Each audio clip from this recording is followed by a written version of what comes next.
Hello everyone and welcome to Helix Cloud Games. My name is Richie and joining me this week is the unorthodox rabbi, Mr. Chris. Hello everyone, nice to be back. And the other unorthodox rabbi, Mr. Bill Clinton. Guess who's back? No one's going to follow up? Okay, I thought you were going to follow up, sorry. No. That was of course the voice of Rob you just heard if you're listening to the Rob podcast feeds. Yeah, we've got a great show lined up for you this week. We'll be talking about Call of Duty coming to the Switch, a price increase for the Xbox games, and the Game Awards. All that and much, much more on this week's XPass.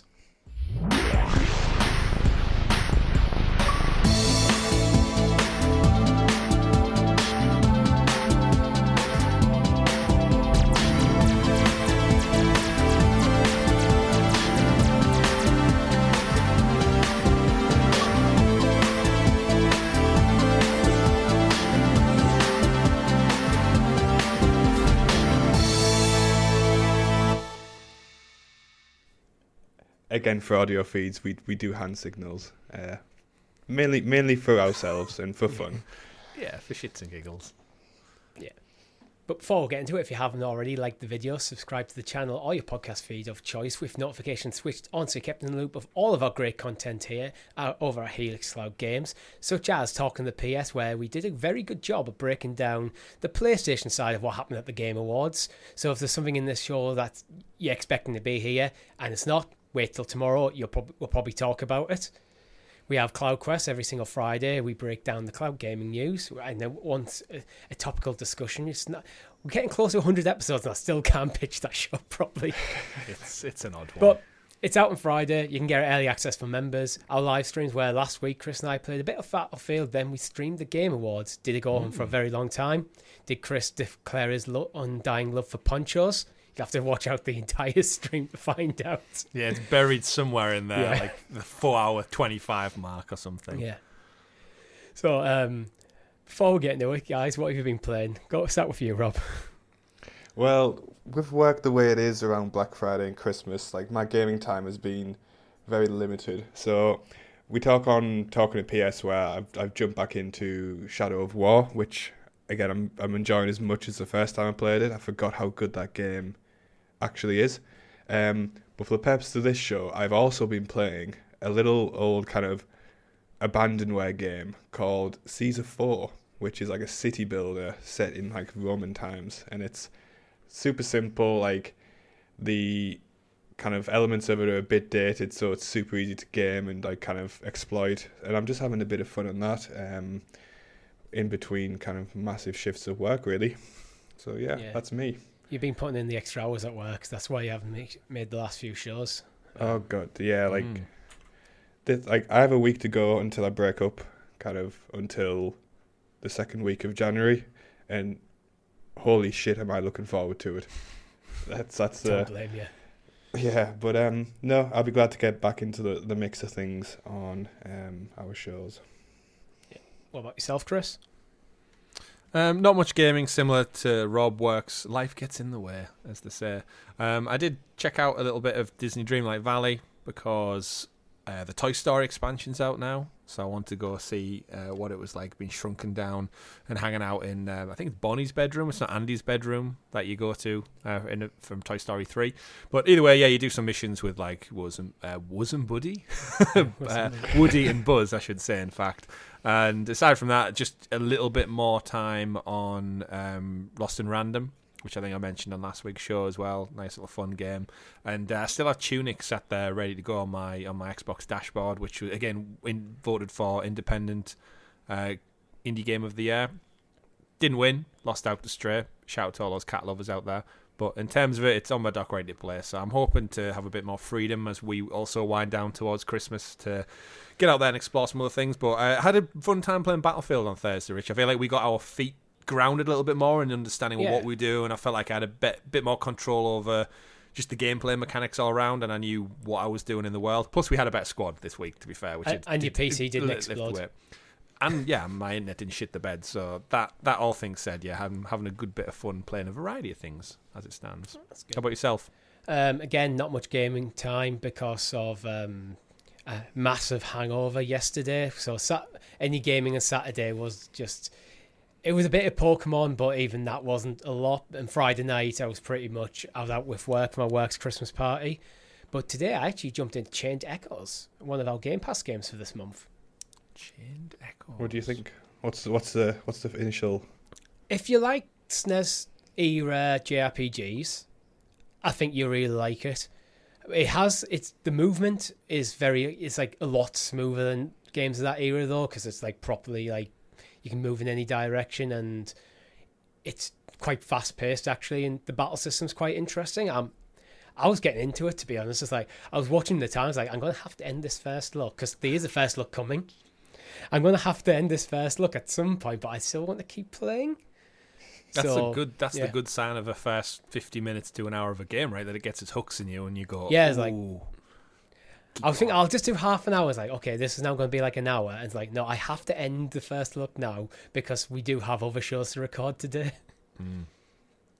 But yeah, we wouldn't have had to push for these shows if someone wasn't that hungover that we couldn't actually record an hour originally. No, I'm not the fuck up this week. Okay, I didn't get too drunk for once. Okay, it was all on Richie. I didn't get too drunk. I got too hungover. It's different. I was a good level of drunk. I was a bad level of hungover. You know the best part about this is we say all that, and then we're actively making plans for next weekend to do something. Yeah, and that will inevitably end with us being sat here in a week's time going, we were all suffering. Whichever day we end up picking. Should we try and get a few shows recorded on the Friday? It would make sense, but we'll see. We'll see how the coins land. The most important thing is there's like a 5 to 6 day period where we can make fun of Richie without being hypocrites. Yeah, that's true. Yeah, we thought it was dead. You know, once in a while, I think you are entitled to a good hangover. Like you are. In fact, I think it was overdue. I actually have a clip at which I'll send. I don't know whether you want to add it into the show here or not, Richie, but there is an actual clip of me calling you on the phone while me and Rob are sat down to record. And it's just the dial tone, but it's me. Rob's going like, you should probably record this, and I'm like, oh, I am. Just hoping you would answer the phone in like this horrid state, going, ugh. Yeah. What is it? It's probably playing right about now. He's not gonna be at work, is he? No, it's gonna be one of those where it was a late night.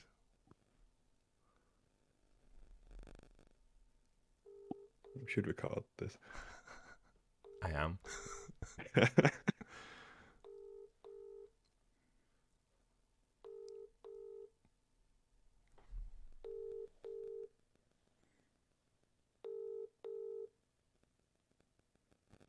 To the EE voicemail. I'm sorry, okay. but the person you called is not available. It looks like Richie's unavailable. He's not recovered from his night out, and he's no longer with us. Rest in peace, Man of Many Pixels. Okay, Chris, would you like to now he forgets to actually edit that into the show. Now there's just this weird, awkward silence where it's like, shit. Yeah. But yes, what would you like, Richie? Would you like to introduce us to the excellently, exuberantly, excavatedly, Xbox exposé-ly, aka the news. Lee. Not much news this week. No, quiet one. No. Quiet one, yeah. Should we just sack it off now? Might as well. Yeah. Should we go for a drink, Richie? No, I'm good.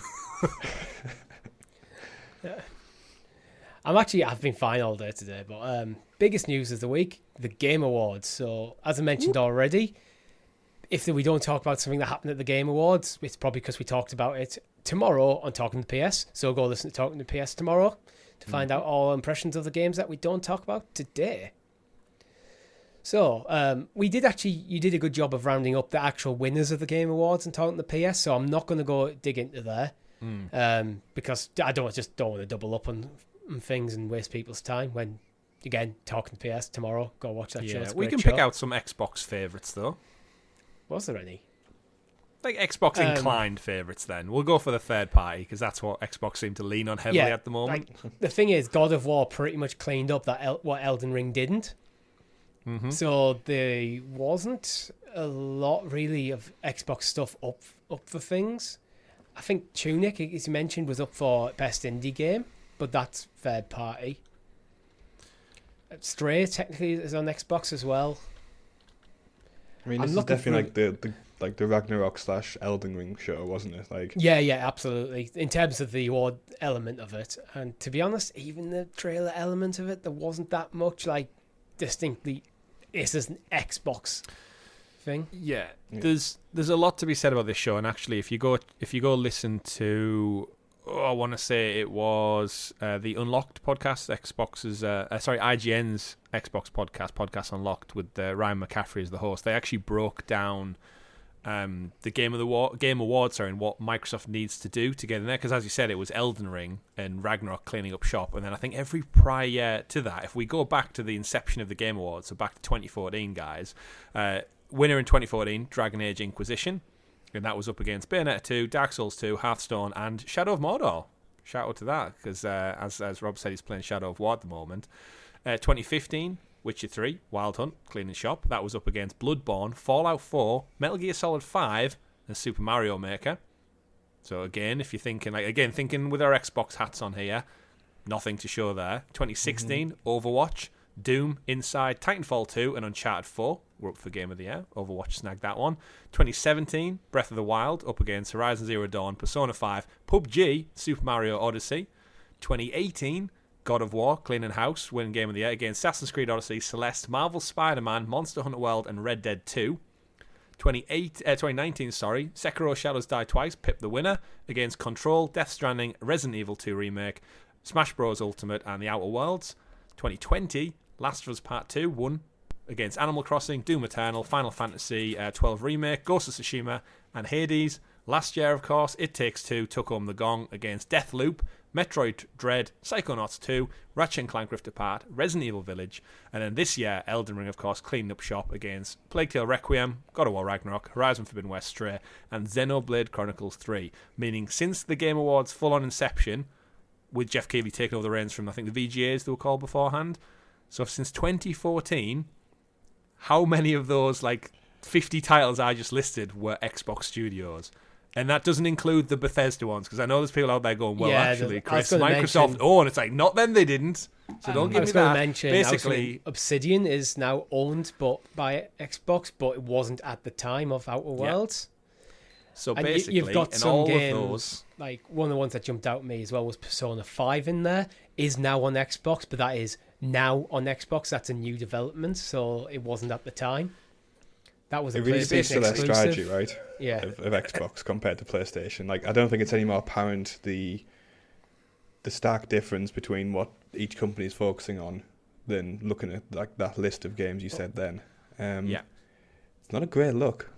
No, it's an interesting one, and I think Psychonauts 2 last year got some terrific reviews and responses and stuff, and that was last year.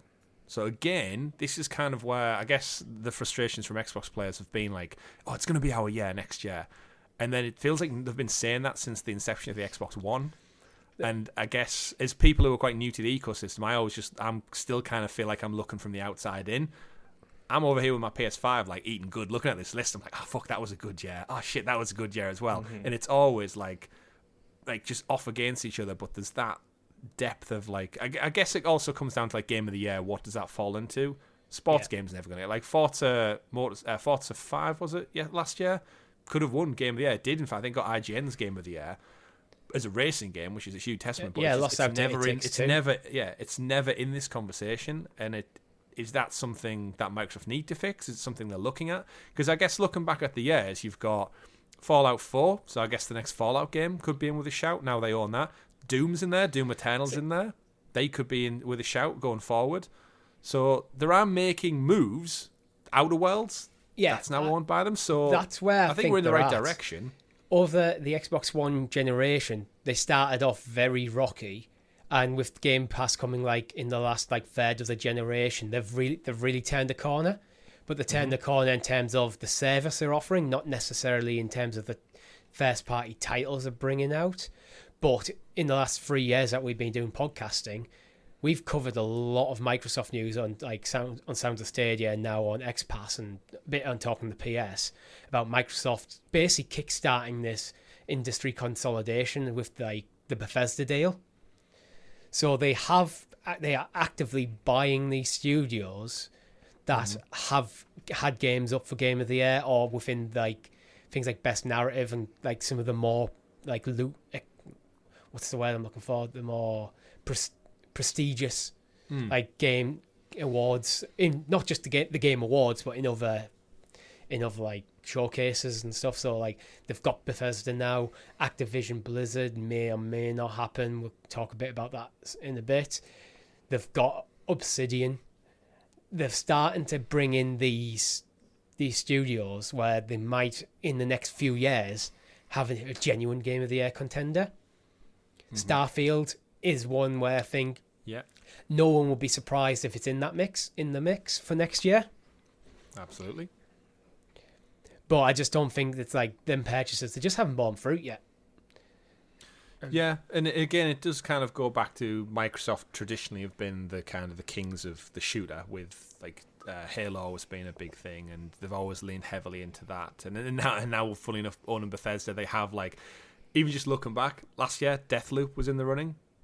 That would have been one of their games if they'd have owned it, but it's still yet to bear fruit, and I think that's why there's a lot of frustrations coming out this week of the lack of zero presence. They have Starfield, they have Hellblade in the pipeline, they have all of these studios working on stuff, the Outer Worlds too, and they showed nothing off at a 3.5-hour conference. Phil Spencer was there in neither front row. Like, the ex-boss himself was sat there watching his competition basically sing their praises with an orchestra and lights and glitz and glamour, and they couldn't have brought anything. Like, how deafened to the industry you're part of do you need to be to not bring anything? Yeah. Not even a trailer. They couldn't even sprinkle in something for Starfield, pull together something to go, oh, remember us, we've got a banger year ahead of us. This is the time where I think if they do an Xbox showcase that's speaking to the Xbox audience, the Game Awards is everyone watching it from the industry. So if you got a Nintendo Switch or you got a PlayStation, this is your platform to go, oh, you know what? That Game Pass deal and stuff sounds great, but if I can get it included, I just feel like it was a missed opportunity to like throw some money at Jeff Keighley and be like, give us a slot for Starfield and we'll show off some gameplay, or more importantly, we'll give you a date, because remember, we don't have a locked in date yet. I don't think, anyway. Yeah, it feels they've got stuff like they do getting produced, but they're not yet ready. PlayStation in a similar vein, actually. We've been like crying out for a while for like a PlayStation showcase. I think we have same with Xbox. More so with Xbox. This is where we go. Death Stranding 2, Wolverine, Spider-Man 2. That's 3 things for next year we know about, and they're actively talking about, and then silence. So it's you have to think that a lot of like internal kind of management focus has to be. We'll talk about it in a bit, but kind of elsewhere in the company, right? Like kind of focusing on the kind of the Activision Blizzard kind of mess that's happening at the moment. Like, I feel like a lot of kind of internal resources going in that direction, and even like on a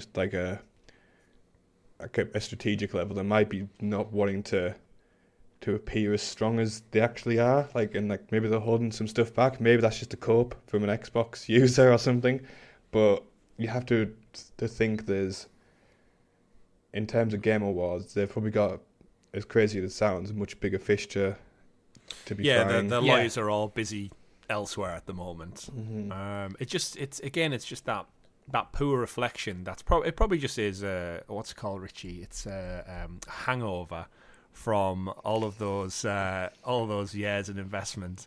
But if you look back at the total, companies with multiple nominations: Sony Interactive 11 nominations, Nintendo 8, From Software and Bethesda 4, EA and Capcom 3. Everyone else, Naughty Dog, Santa Monica, Guerrilla, etc., 2 nominations. Kojima Productions 2. No Microsoft in any of that list. And I guess they've got Bethesda now, so that's kind of giving them an out. But in terms of like that's 20 plus nominations, not one Microsoft game in there. And it's like, ew. Yeah, it's rough reading. It is. And like, again, I can't think of an Xbox exclusive, ignoring PC for now, coming out next year. Starfield? You mean Starfield? That we have like, I can Starfield. Beyond that, I can't really. Well, Hellblade, that we have dates for. Senua's Sacrifice sequel is like, they showed it at last year's. I think, they showed it at last year's Game Awards, and I think the biggest thing of all is they revealed the Series X at the Game Awards. So they have like precedents of like bringing their literal hardware reveal to this showcase, and this year was nada. You know, I think if you're a diehard Xbox fan, and I'm sure lots of our viewers and listeners are, to watch that 3.5 hours and like finish and go like, all I got to see there was the competition singing their own praises and celebrating in a shared success.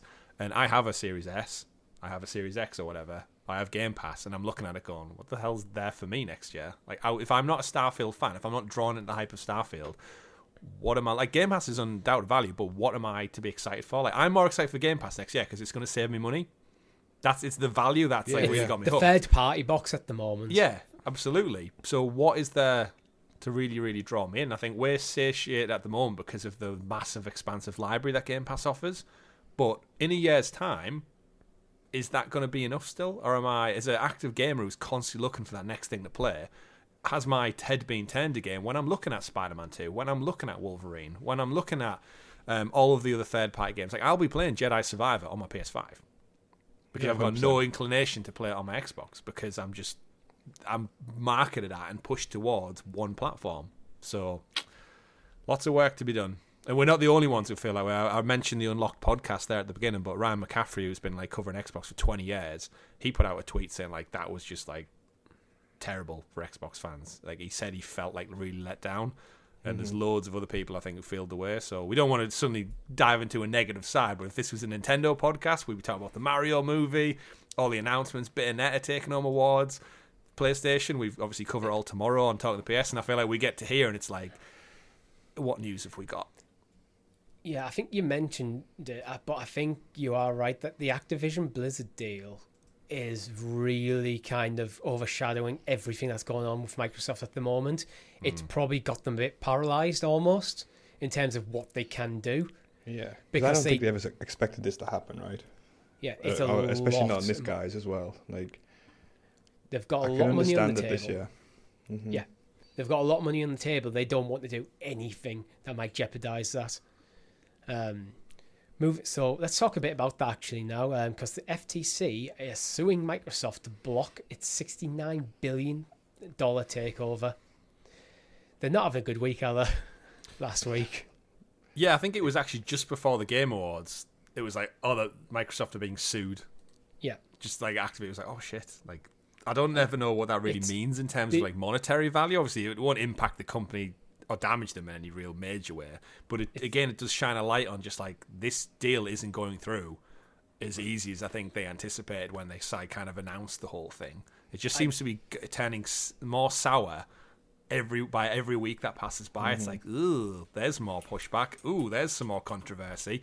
Where I think they threw that much money at it, they were just thinking this is going to go through without a hitch. We'll be done by Christmas.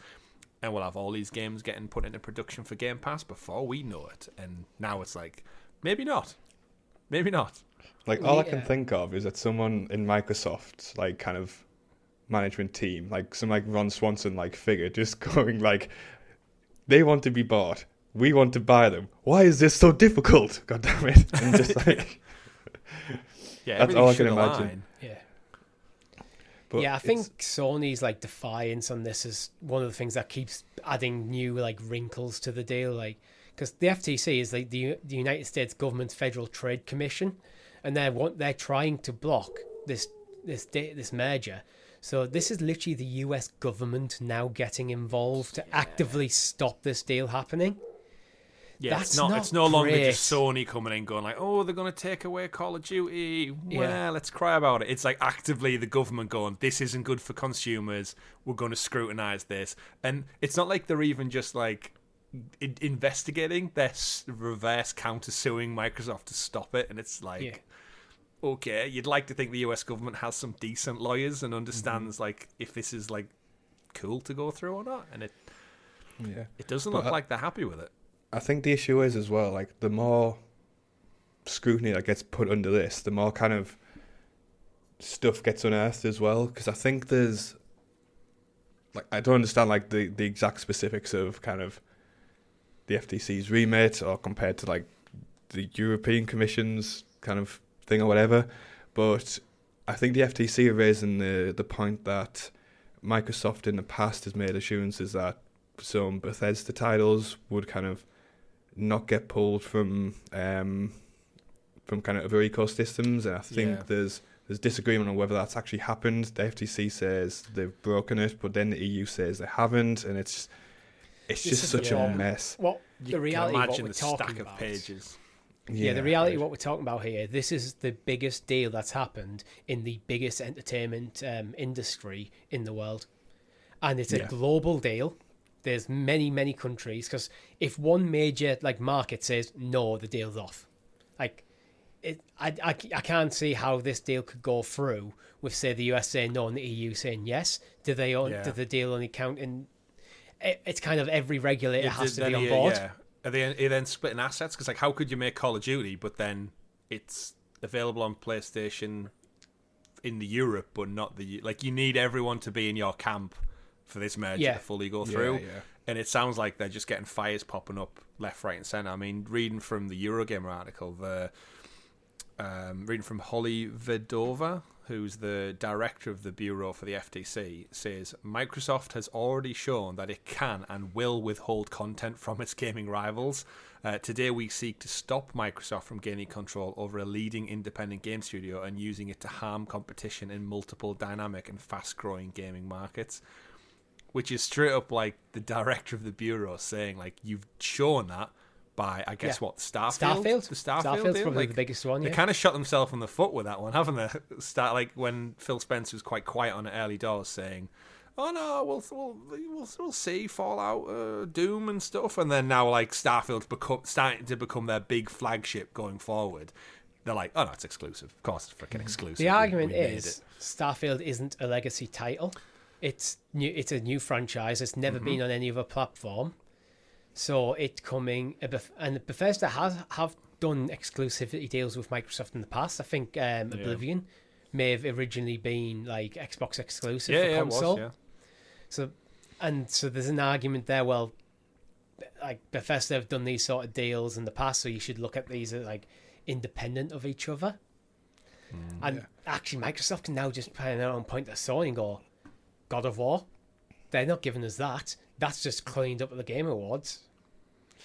It's a very complicated thing, and there's now a lot of people who are probably not video gamers who have a lot of power to make or break this deal now involved. Yeah, it's when you start making and they'll be comparisons. looking at it purely from a business point of view. This is not an entertainment industry. This is just a business merger. Yeah. That's where they'll be looking at it as well. And that's where the scrutiny, your example just there about God of War, is that's when the flip side of that is always they can say, yeah, but that was incubated from Sony. Sony didn't actively go out and spend billions on a studio to then make that game for them. So I guess even though Starfield is a new IP, the studios and developers that made that, if they weren't acquired, they would have been actively making stuff for multiple platforms. So yes, the IP might be new, but the team behind it would have been working for everyone. So from a consumer standpoint, you've taken a development team off the table and now you're gatekeeping them to yourself. Rather than incubate a team and start from scratch in-house, you've actively took a chess piece off the board and you've spent money and then consumers have widely been impacted. And as a federal bureau, that's what they're there to stop. It's not even you've took a chess piece off the board, you've took part of the board. Well, yeah, that too. That's how big this is. And I'm curious now to think, when Microsoft look back on all this, do you think they think, fuck, why did we go for ZeniMax and Bethesda when we should have just not bothered with that and just went, if they had a choice now to have one or the other, they'd probably go Activision, right? Just that, for the sake of Call of Duty.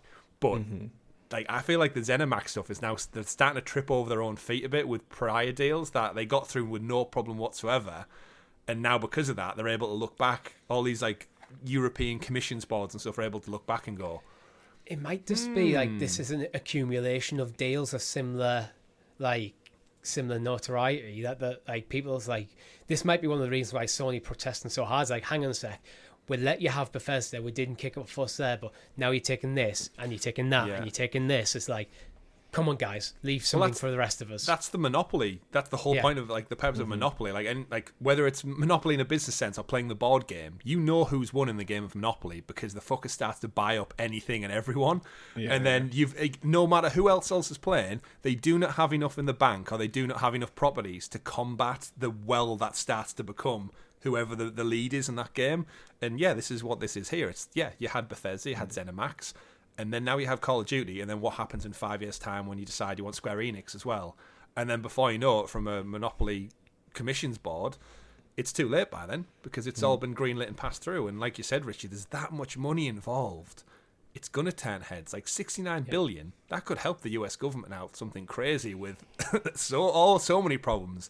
And yet it's just being spent on acquiring Activision Blizzard King. Like, I know you guys aren't Star Trek fans, but for anybody who's listening, I'm just going to say, okay, the line needs to be drawn here, no further. So I do feel bad for Activision and all this though, because like they get stuck with Bobby Kotick. I feel bad for them.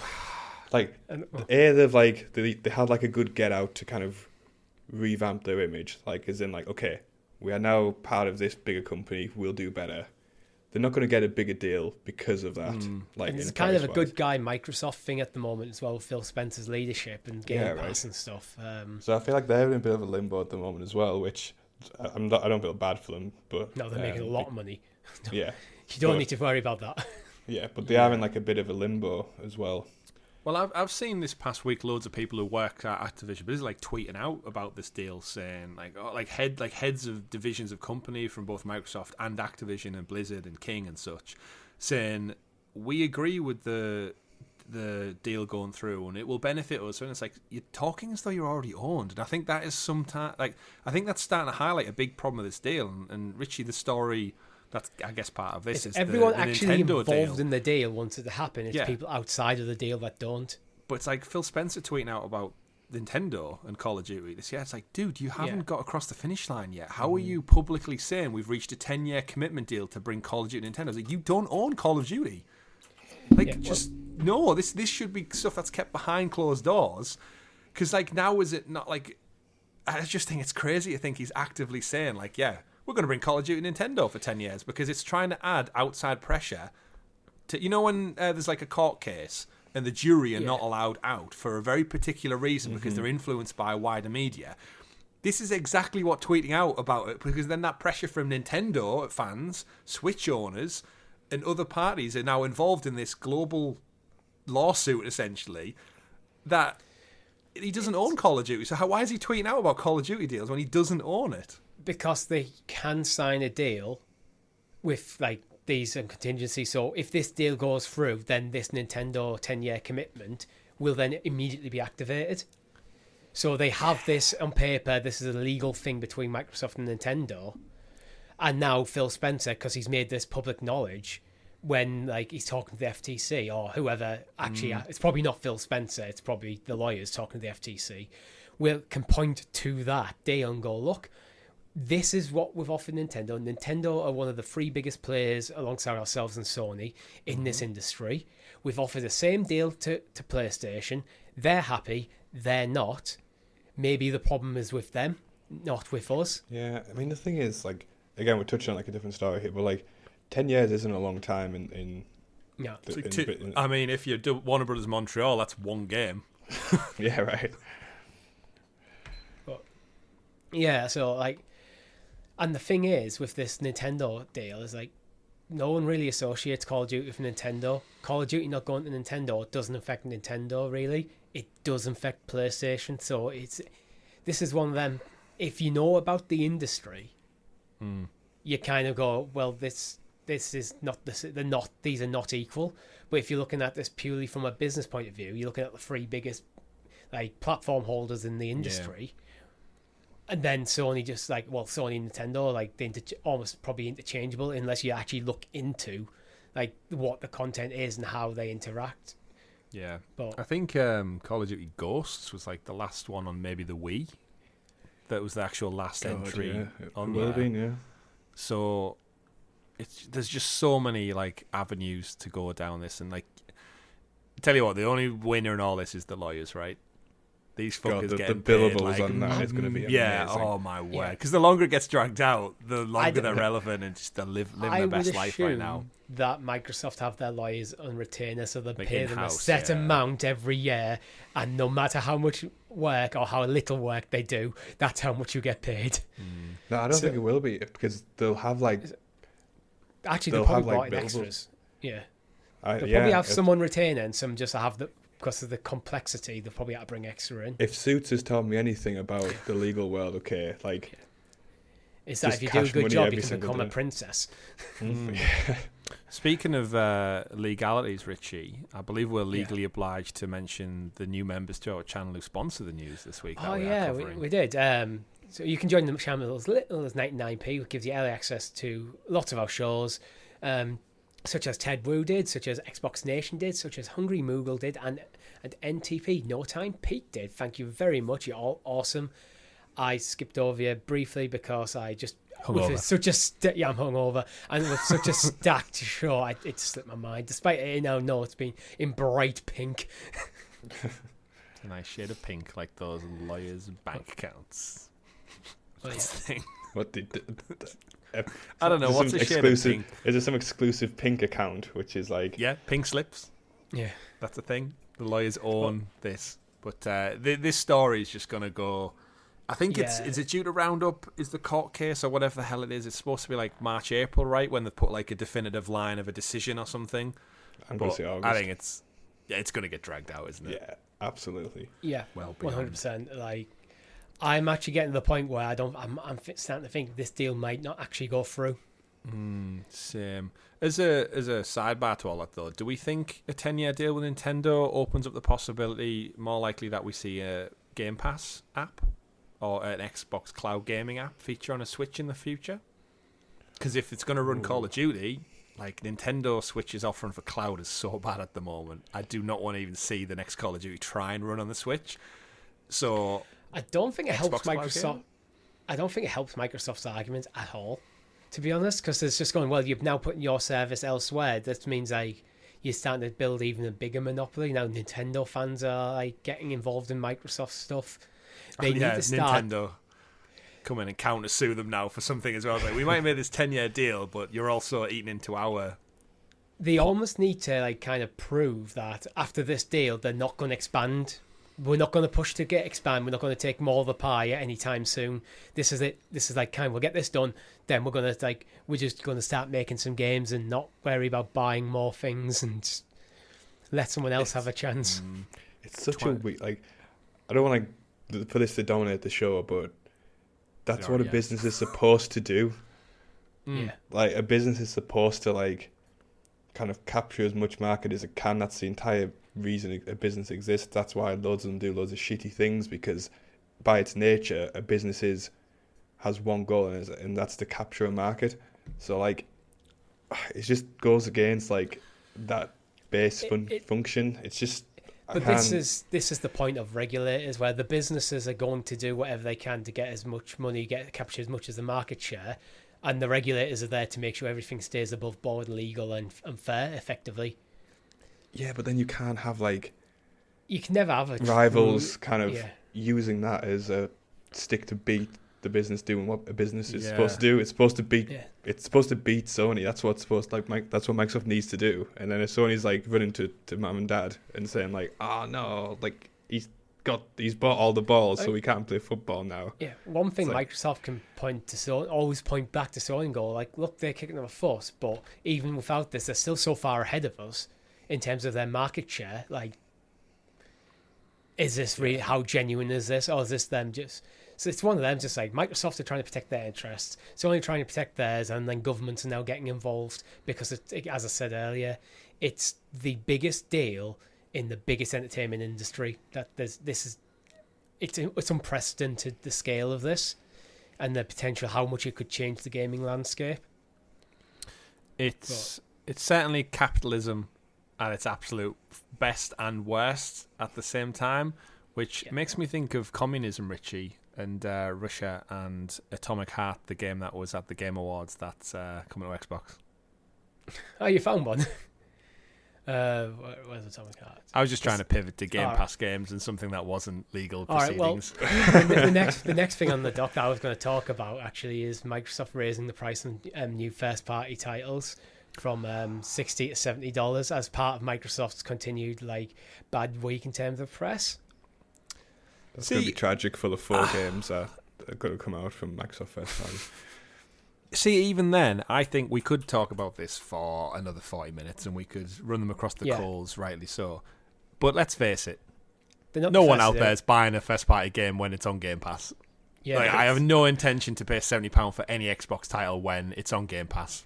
And I think everyone who actually cares about it has got Game Pass. So I think it's a non-story. Thanks to Game Pass, this one. It's almost like a tactic. Yeah. It's this game's really expensive. Just sign up to the subscription, guys. And then...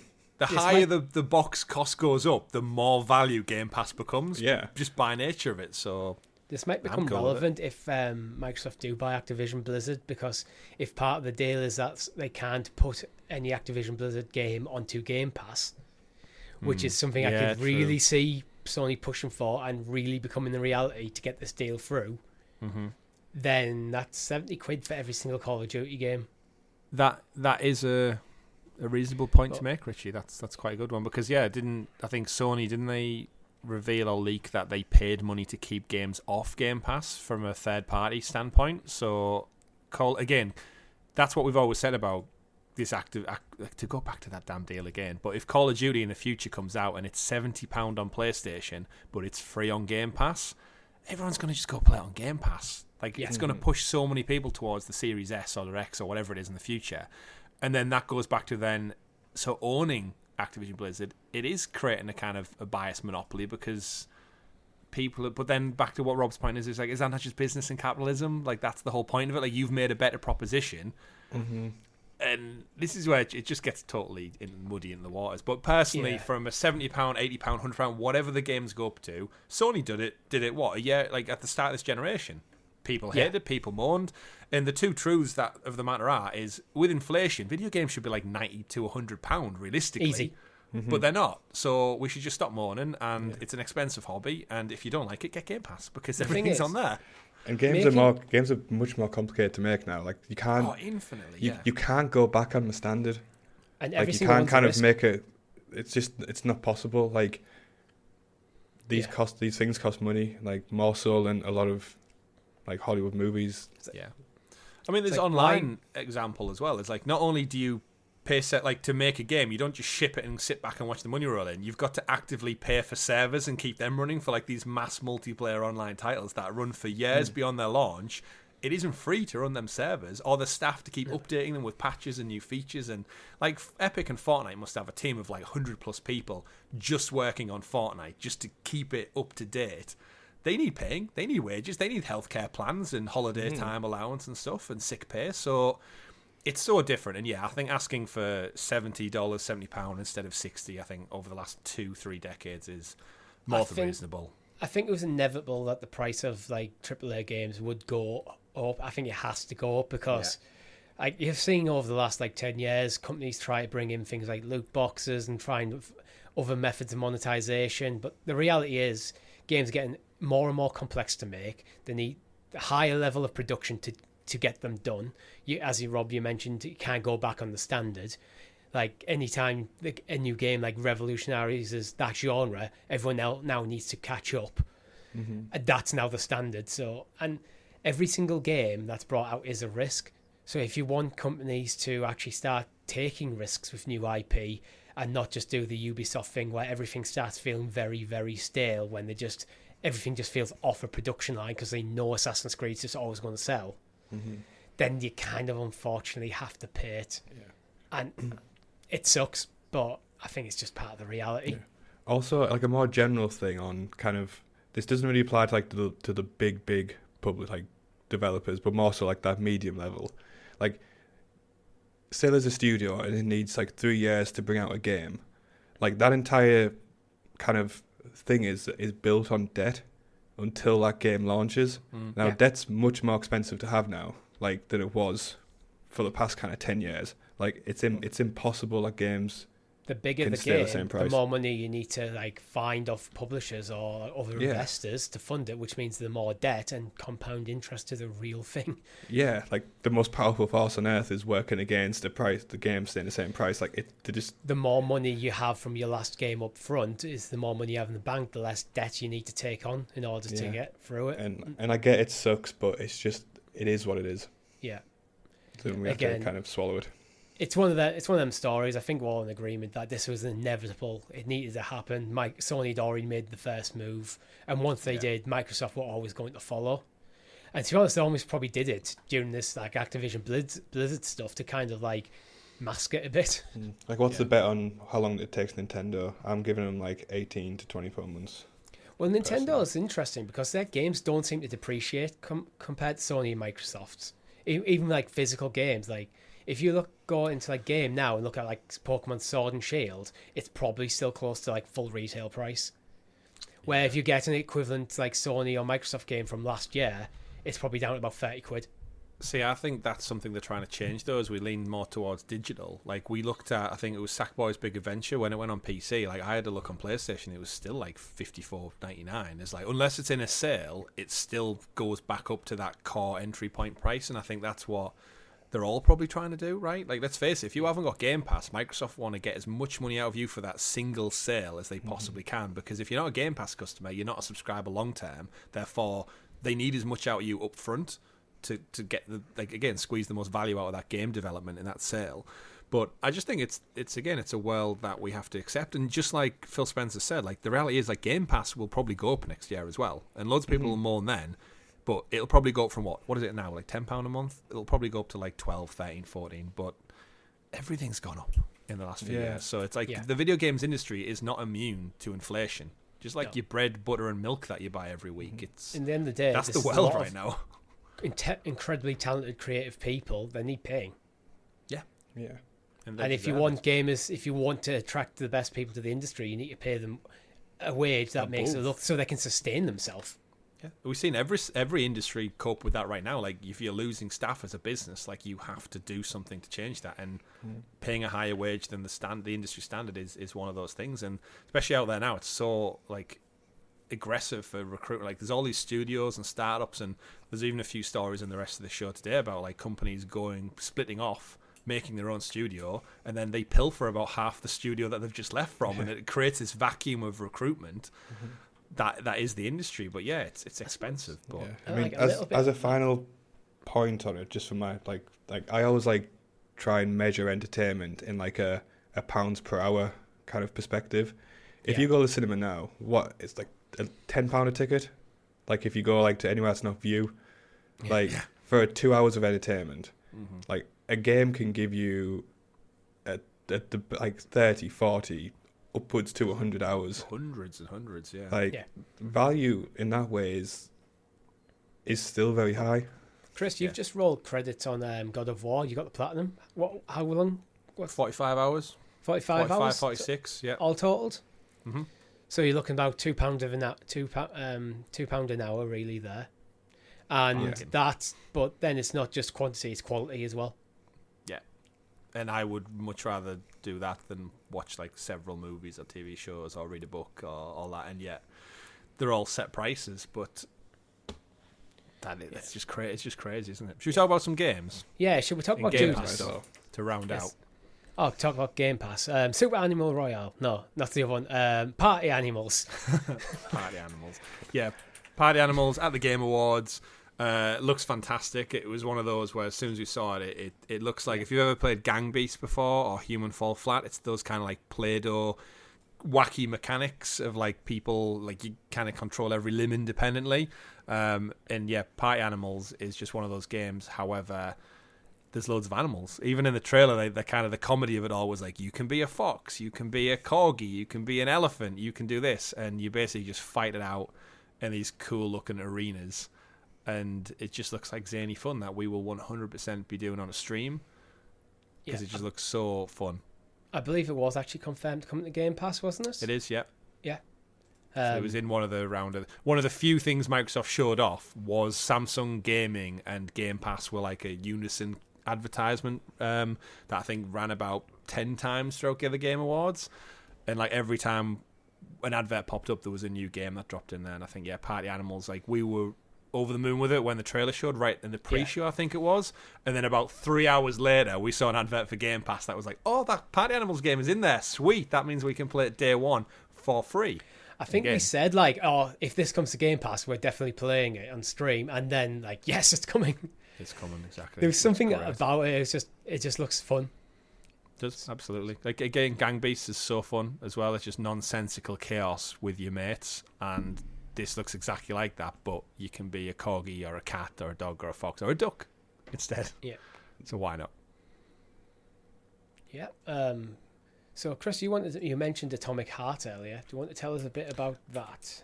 I only mentioned Atomic Heart because it was to do with Russia, and I was trying to segue from capitalism to communism to back to video games. There's going to be so many bot spam on this video now. Hey, if it helps us with the algorithm, I'll go for it. But Atomic Heart, they showed off a trailer. It looks great. It's like a first-person shooter that looks like it's doing like a Wolfenstein ulterior history.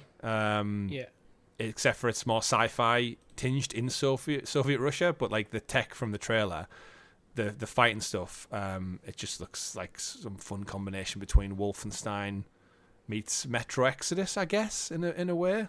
Yeah, this is one where I was looking at it like this almost has some BioShock vibes. Mm-hmm. I know, like, these new BioShock game, it's just the way that combination of being a first-person shooter with like the crazy like powers and stuff you can get involved. But I get some like Matrix vibes as well from like the kind of like the spider bot things. They kind of look like the machines like in the present world. Yeah. So I get kind of like Matrixy vibes from it as well. Yeah. And even better, Richie, Atomic Heart, Game Pass day one. Is it? Awesome. Yeah.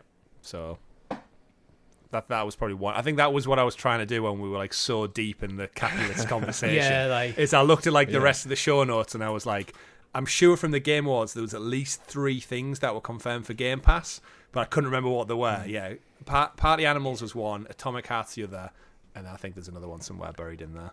Also, when you're looking at the comment section of like the Game Awards replay, which I kind of like skimmed through, like you just see so many people saying, "Oh, cool, yeah, I'll check this out on GP or whatever."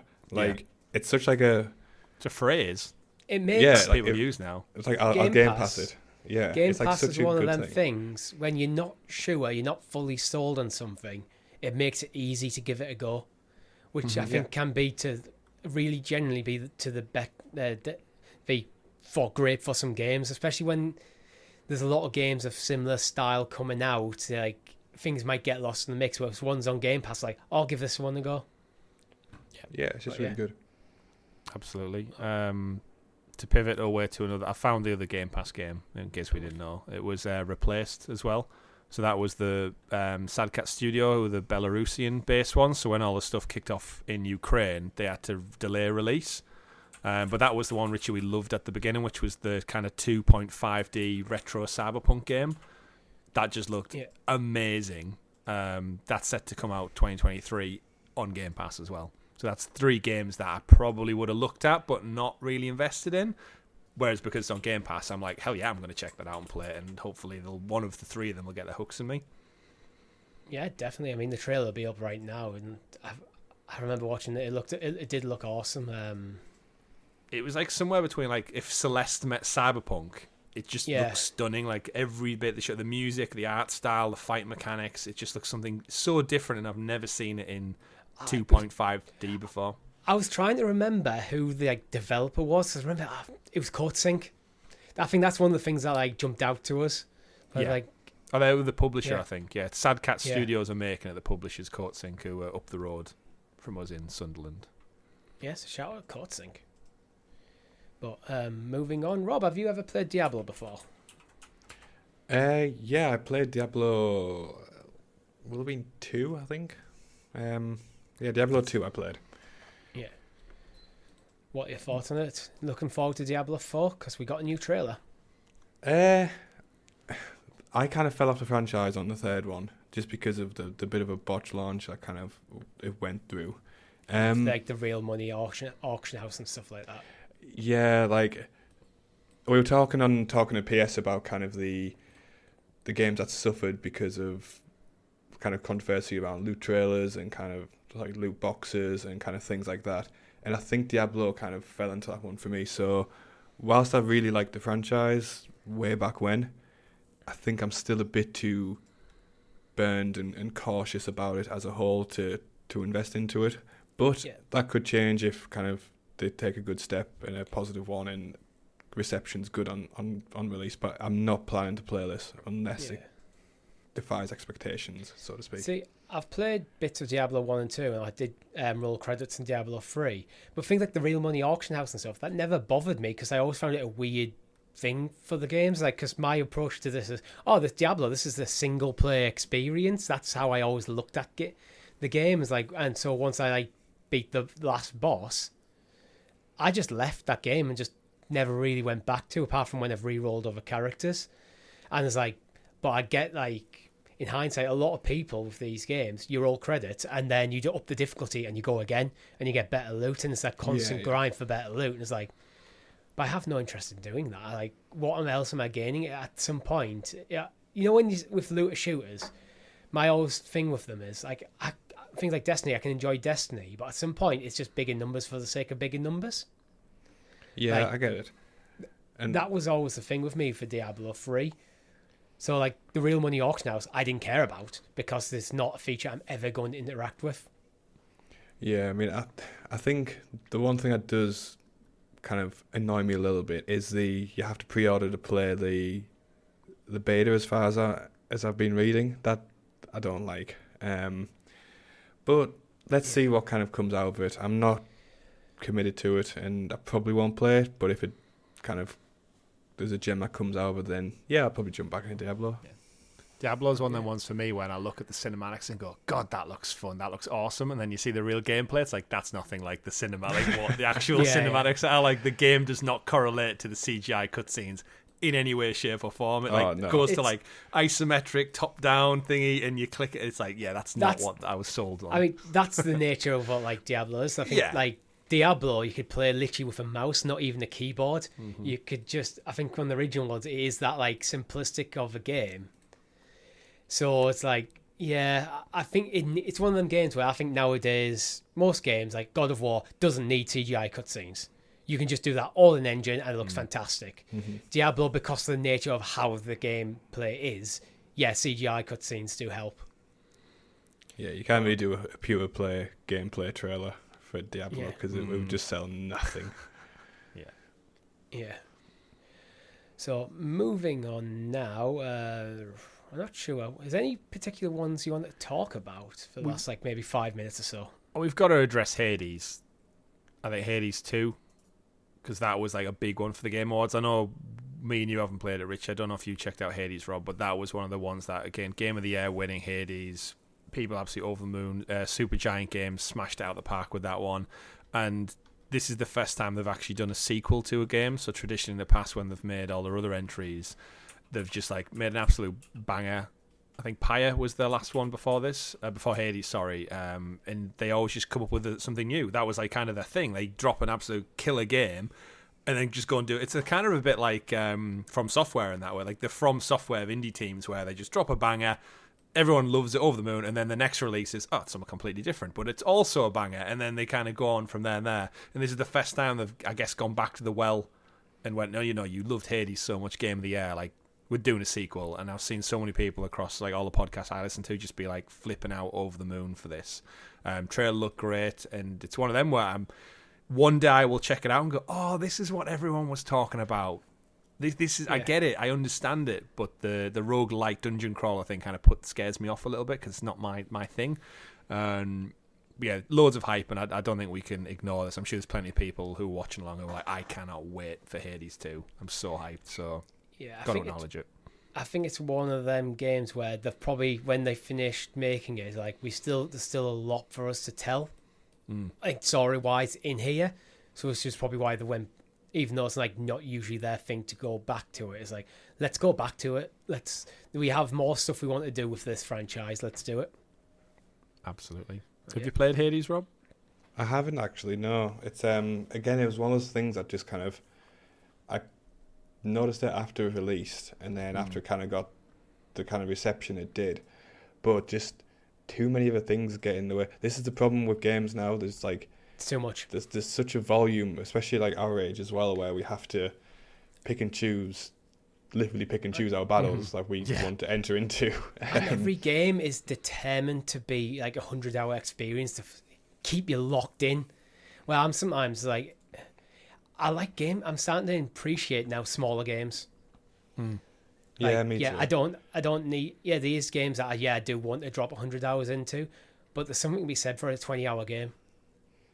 Yeah, I'm getting into like a really bad habit at the moment where like I'm super stressed at work and things like that. So I'm like, right, I need some guaranteed enjoyable time, and the guaranteed enjoyable time comes from games I've already played. You don't want to learn something new. You just want to go to something that you know. Comfort food. Yeah. So I've been reverting back to games where it's like Red Alert 2, Yuri's Revenge, because I know that game inside and out. Like all the old city sim builders and things like that, Shadow of War, like all these amazing games that are coming out, and I'm just like, nah, I'll get to you. I'm gonna. It's exactly the same reason why in my house about once or twice a year we go back to just watching Friends on repeat, because it's like it's that comfort food. I know what I'm going to get. I can digest it in bite-sized amounts. If I have to suddenly stop watching it at any given moment, it doesn't matter, because I know every episode like the back of my hand. Just like that game, like you've got that set expectation, and like you said, there's only so much time in the day and in life, and you only have so much brain capacity for learning new things. So it's like, that's why things like Hades and stuff I look at and go, yeah, it looks fucking awesome. But if I was 18 and had no real commitments or like life to plan out other than what the next day brings, like, I could stay up till 4 in the morning smashing out demons in hell. But for now, I've got work in the morning and other responsibilities. So I'm in that kind of thing. As much as I'm loving God of War Ragnarok, I've been playing a lot more Pokemon because it is that kind of comfort food. Despite this being a new game, it is still a Pokemon game, and that is something I can just very easy like drop an hour into. Yeah. But again, as you mentioned, that it's one of these things like you watching Friends, I can just put it down and walk away.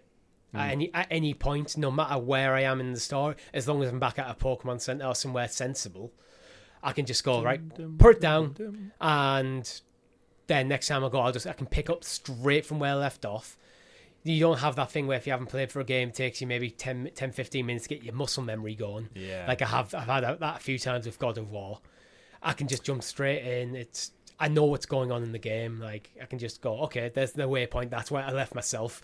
I'll head over there. You'd probably get around to a lot more if you didn't write off entire days of your weekend being hungover as well. Yeah, that would help. Yeah. Yeah.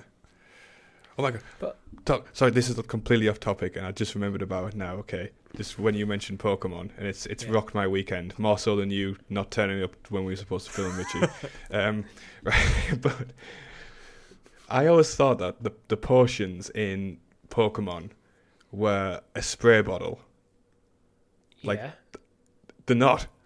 Wait, so what are they? Are they an injection thing? No, it's a potion bubbling over.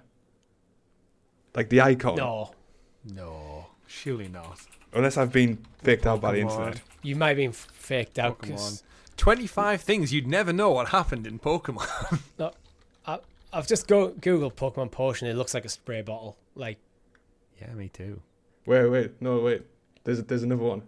I'm looking at Bulbapedia. Right. In stock on Amazon is the Pokemon Potion trading card from the trading card games. Wait. And it's clearly a spray bottle. Oh, no. I can see. I mean, never mind. I've got one. No, Rob, I've got one that is a tweet. So, again, this is... Yeah, I think this is the one that duped me. And it shows it's like a purple bottle that I guess it does look like a pixelated spray. When it's very pixelated, and then it looks like a bottle spraying over. But there is a 3D rendition of it that does look like goop coming out of it, but this is just a screenshot of a tweet. Yeah, Richard just cut this part out. Actually, like this is terrible. Rob's just I've been duped by the internet, so he's definitely clicked a BuzzFeed 25 things you didn't know. I have in Pokemon. Never mind. Well, I think you should keep it in, Richie, No. just to get Rob back for all those hangover jokes he's threw at you this podcast. It was you do the hangover jokes more so than me. Well, I didn't just fuck up and make this big declaration of you'll never guess what brain-shattering thing. But you know Pokemon, 30 years old now? Guess what? I'm going to reveal the secret. Like you, Yeah, no one you ever knew actively before. cut off conversation, leaned forward in your seat and shouted into the camera. The dumb thing is now I remember that like the Pokemon trading card game had such a clear spray bottle. Yeah. Well, maybe that spray cure will You know be... what? If anyone's 1 hour paracetamol. into this podcast, they deserve that moment, Rob. So sorry, it's staying in. Also, Richie can't be asked to edit an hour into a That show. too, For that too. Such a It's niche like- moment. It's like 20 to 7 on Sunday evening. We haven't even recorded CloudQuest yet, so. No. And Richie wants another drink now, so he's back on Yeah. it. But that's all we have time for this week. If you've liked the video, subscribe to the channel or your podcast feed of choice with notifications switched on.